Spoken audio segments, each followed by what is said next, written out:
Hello, it's PSYCHOCORE. Before you settle in, please take a moment to like this video and subscribe to the channel, only if you like what I do here, and let me know in the comments where you're watching from. I'm always curious to see who's joining us from around the world. Why worrying destroys your life. Jung's shadow. Psychology reveals the truth about mental freedom. I never told anyone this before, but I once spent 3 years living a complete lie. And the worst part, I was lying to myself. Picture this. A 28-year-old man sitting in his BMW in a corporate parking lot at 6 a.m., hands shaking as he stares at the office building. Successful on paper, miserable in reality. That man was me. And what I discovered that morning changed everything I thought I knew about success, control, and what it means to truly live. You see, I had built the perfect life. The kind of life that looks amazing on Instagram. 6-figure salary, corner office, respected position, expensive clothes, the works. But here's the thing, nobody tells you about perfect lives. They're perfectly suffocating. Every morning I would wake up with this crushing weight on my chest. Not anxiety, not stress, something deeper. It was the weight of pretending to be someone I wasn't. The weight of caring more about other people's opinions than my own soul. The weight of living a life that looked successful but felt like a slow death.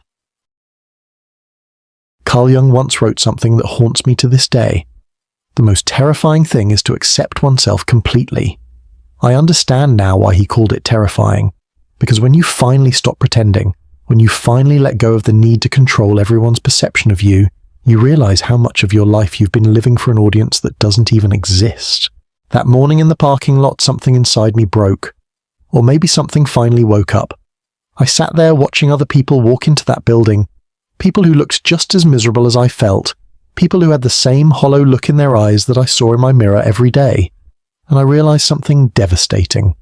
We were all trapped in the same invisible prison. The prison of other people's expectations. The prison of perfectionism. The prison of needing to have everything under control. The prison of worrying about every possible outcome, every possible judgment, every possible failure. But here's what Jung discovered that most people never understand. The very thing we think protects us is actually destroying us. Our need for control, our obsession with managing every detail of our lives, our desperate attempt to avoid any form of criticism or failure, these aren't shields, they're chains. I remember the exact moment I understood this. I was sitting in a meeting listening to my boss praise me for a project I hated working on, surrounded by colleagues who seemed genuinely impressed by my success, and I felt nothing, absolutely nothing. No pride, no satisfaction, no joy, just emptiness. That's when it hit me. I had become so good at being what others wanted me to be that I had completely lost touch with who I actually was. I was performing my own life instead of living it. Jung called this the shadow, the parts of ourselves we hide, deny, or suppress because we think they're unacceptable. But here's the paradox. The more we try to hide our shadow, the more it controls us. The more we try to be perfect, the more imperfect we become. The more we try to control everything, the more out of control our lives become. I spent years worrying about what would happen if people saw the real me. What if they discovered I wasn't as confident as I appeared? What if they realized I sometimes felt lost and confused? What if they found out I had doubts, fears, moments of weakness? The irony is brutal. While I was exhausting myself trying to maintain this perfect image, the real me was suffocating underneath. The person I was meant to be was dying a slow death, starved of authenticity, gasping for the oxygen of genuine self-expression. Jung understood something that took me decades to learn. Detachment isn't about not caring. It's about not letting your self-worth depend on outcomes you can't control.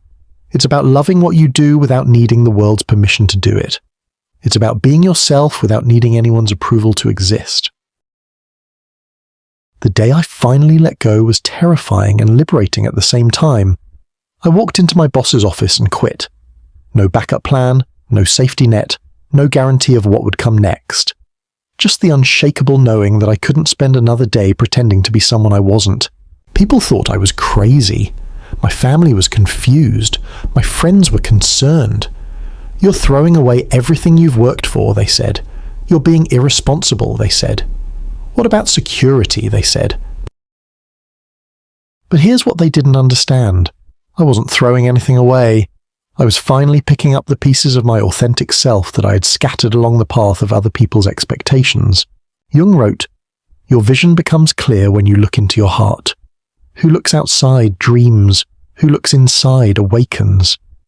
I had been dreaming other people's dreams for so long that I had forgotten how to have my own. The months that followed were the most uncertain and most alive I had ever felt. Without the safety net of a predetermined path, without the comfort of knowing exactly what came next, I discovered something incredible. Life becomes an adventure when you stop trying to control every detail of it. I started writing.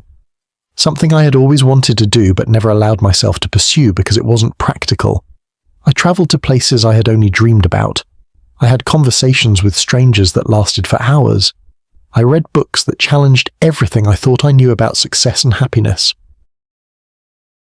And slowly, something magical began to happen. When I stopped worrying about impressing people, I started attracting the right people. When I stopped trying to control outcomes, better outcomes started appearing. When I stopped living for external validation, I found internal peace I never knew was possible. This is the paradox Jung spent his life exploring. The things we think we need for security are often the very things that make us feel most insecure. The more we try to control life, the more chaotic it becomes. The more we worry about what others think, the less authentic we become. The more we chase external success, the further we drift from internal fulfillment. But when you finally have the courage to let go, when you finally stop building your identity around other people's opinions, when you finally release your death grip on outcomes you can't control, that's when life starts flowing in ways you never imagined possible. I'm not saying it's easy. Jung called this process individuation, and he was clear that it's one of the most challenging journeys a person can undertake. It means facing your fears, confronting your shadows, and accepting parts of yourself you've spent years trying to hide. It means disappointing people who prefer the fake version of you. It means making choices that don't make sense to others, but feel completely right to you. It means living with uncertainty while trusting that your authentic path will reveal itself as you walk it. 2 years after leaving that corporate job, I'm writing these words from a small apartment that costs a third of what my old place did. My bank account is smaller, but my life is infinitely richer. I sleep peacefully at night because I'm not carrying the exhausting weight of pretending to be someone I'm not. The most beautiful part? The people in my life now actually know me. The relationships I have are based on who I really am, not on some carefully constructed persona. The work I do feels meaningful because it comes from my authentic self rather than from fear or obligation. Jung believed that our greatest gift to the world isn't our perfection, it's our authenticity. It's the courage to be ourselves in a world that's constantly trying to make us into someone else.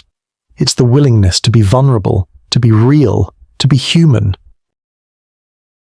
When you stop worrying about being perfect, you become perfectly yourself.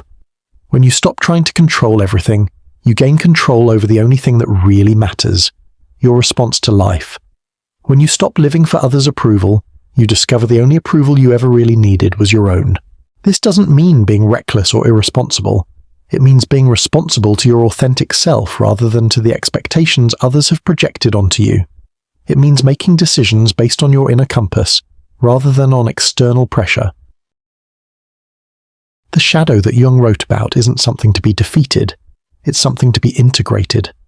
Those parts of yourself you've been hiding, those dreams you've been suppressing, those aspects of your personality you've deemed unacceptable, they're not your enemies. They're the missing pieces of your wholeness. When you finally have the courage to face your shadow, to embrace your full humanity, to stop apologizing for who you are, that's when you discover what Jung called the self. Not the ego that worries about what others think, but the deeper self that knows its own truth. I wish I could tell you there's a simple formula for this transformation, but there isn't. What I can tell you is that it starts with one courageous decision.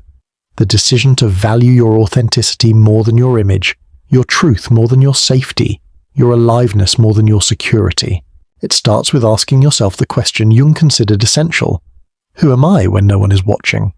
Who am I beneath all these roles and expectations? Who am I at my core? The answers might surprise you. They might challenge everything you thought you knew about yourself. They might require you to make changes that scare you. But they will lead you home to yourself in a way that no external achievement ever could. When you stop worrying about being enough for others, you discover you've always been enough for yourself. When you stop trying to control the river, you learn to navigate it with grace. When you stop fighting your authentic nature, you find the peace that has been waiting for you all along. This is Jung's gift to us. The understanding that our neuroses, our anxieties, our desperate need for control aren't signs that something is wrong with us. They're signs that something true within us is trying to emerge. They're the birth pangs of our authentic self fighting to be born. The question isn't whether you're brave enough to face this truth. The question is whether you're brave enough to keep avoiding it. Because the cost of not being yourself is far greater than the risk of being yourself. Every day you spend pretending is a day you lose of your real life. Every choice you make based on fear rather than authenticity takes you further from who you're meant to be. Every moment you spend worrying about others' opinions is a moment you rob from your own joy. But every time you choose authenticity over approval, truth over safety, being over seeming, you take a step toward the life that's been waiting for you all along. The life Jung knew was possible when he wrote, "The privilege of a lifetime is being who you are." So here's my question for you. What would you do if you stopped worrying about what others think? Who would you become if you let go of the need to control everything? What dreams have you buried under the weight of other people's expectations? The shadow Jung wrote about isn't your enemy, it's your guide to wholeness. The anxiety you feel isn't a problem to be solved, it's a signal that your authentic self is ready to emerge. The worry that keeps you up at night isn't protecting you, it's the prison guard of a jail you've built for yourself. And the key to that prison? It's been in your pocket all along. It's the courage to be imperfect, the strength to be vulnerable, the wisdom to know that your worth isn't determined by others' opinions, but by your willingness to honor your own truth. When you finally use that key, when you finally step out of the shadow of who you think you should be and into the light of who you actually are, that's when everything changes. That's when worry transforms into wonder, control becomes flow, and pretending becomes living. The door is open, the path is waiting. The only question is, are you ready to come home to yourself? What part of yourself have you been hiding in the shadows? What authentic dream have you buried under the weight of expectation? If you enjoyed this video, please support the channel, like, share, and subscribe. Please leave a comment telling us what you think of this video.